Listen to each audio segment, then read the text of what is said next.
उन्होंने क्या कहा, यानी भगवा को उन्होंने जंग के साथ जोड़ा है। लेकिन हां, मैं कह सकता हूं मैं भगवाधारी हूं।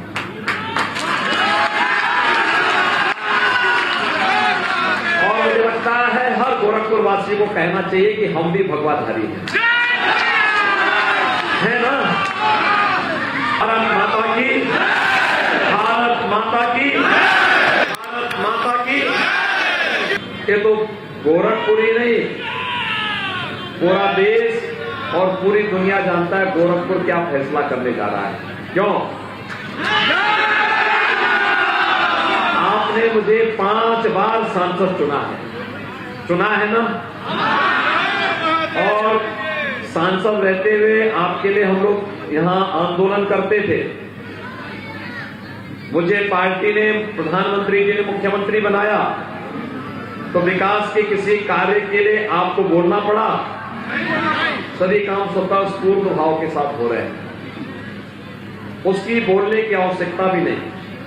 मैं केवल एक बात को लेकर के आया हूं। मेरे मन में विचार आया कि मैं कल शाम को जाकर के महादेव झारखंडी में देवादिदेव महादेव का दर्शन करो, जलाभिषेक करो।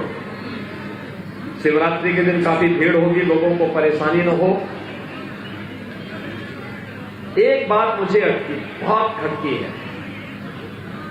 कल आपने समाजवादी पार्टी के कुछ लोगों के बयान सुने होंगे और वह बयान सृष्टि का भी अपमान है, सनातन धर्म का भी अपमान है, भारत के संत समाज का भी अपमान है। उन्होंने क्या कहा, यानी भगवा को उन्होंने जंग के साथ जोड़ा है। लेकिन हां, मैं कह सकता हूं मैं भगवाधारी हूं।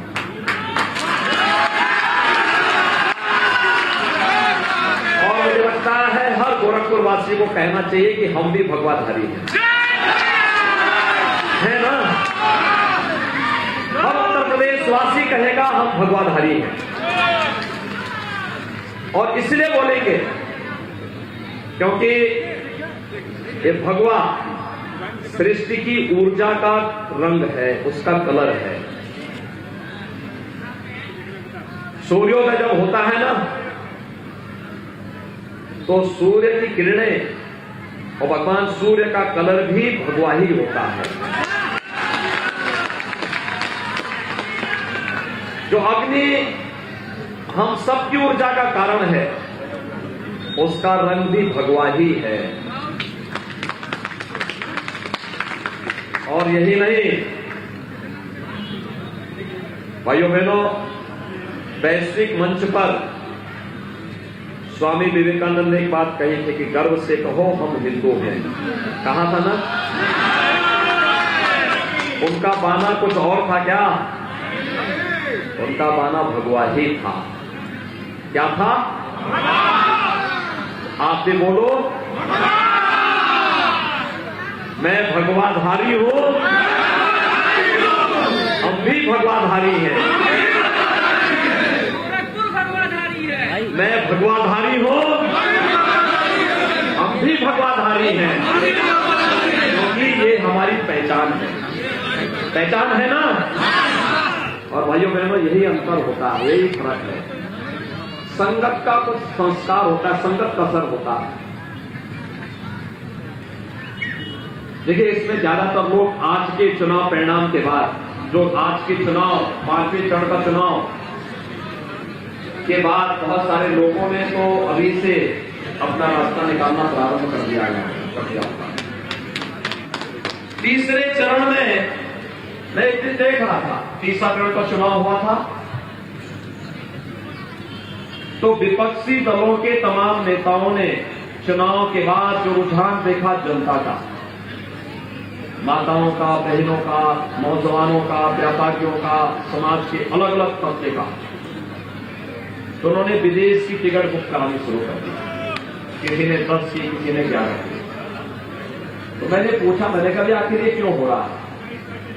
कहा साले सब लोग अभी से, क्योंकि 4.5 वर्षों में बहुत सारे लोग ऐसे थे जो 4.5 वर्षों तक दुबके हुए थे, छुपे हुए थे। इलेक्शन की घोषणा होते ही वे, जैसे ही इलेक्शन की घोषणा हुई, वे बाहर निकले और फिर से धमकी देने लगे। तो मैं पश्चिमी उत्तर प्रदेश के चुनाव प्रचार में था। कल 21 दिन के बाद मैं गोरखपुर आया था, क्योंकि आप ही ने मुझे कहा था कि उत्तर प्रदेश के अंदर 402 सीटों पर आप प्रचार करिए, गोरखपुर की जनता गोरखपुर की चुनाव स्वयं संभालेगी। तो मैं जब प्रचार में था तो वहां पर मुझे एक कार्यकर्ता ने कहा, उसने कहा देखिए, किराना के पलायन के लिए जिम्मेदार अपराधी धमकी दे रहे हैं। मैंने बात सुनी, मैं मंच में गया, मुझे लगा कि कार्यकर्ता ने कोई बात तो कही, तो मुझे बोलना पड़ा था कि गर्मी है, 10 मार्च के बाद शांत हो जाएगी। इस समय ये सब भयभीत है। अब 5वें चरण के मतदान के बाद जो हमारे deputy CM doctor Dinesh Sharma ji ने कहा कि रुझान तो बताते हैं कि 5वें चरण में भारतीय जनता पार्टी पूर्ण बहुमत से काफी आगे बढ़ चुकी है। अब तो हम लोगों को जो करना है वह फिर एक बार 300 पार, फिर एक बार 300 पार के लक्ष्य को प्राप्त करना है। लेकिन 300 पार का लक्ष्य तब होगा और ये शानदार तरीके से होना चाहिए। शानदार तरीके से कैसे? प्रचंड बहुमत के साथ भारतीय जनता पार्टी के प्रत्याशी हर एक सीट पर जीते। गोरखपुर की 9 सीटों पर सभी सहमत हैं, लेकिन उसकी पहली शर्त है चुनाव के दिन पहले मतदान। आप सबको शिवरात्रि की मंगलमय शुभकामनाएं। आप सब मेरे साथ बोलेंगे, भारत माता की, भारत माता की।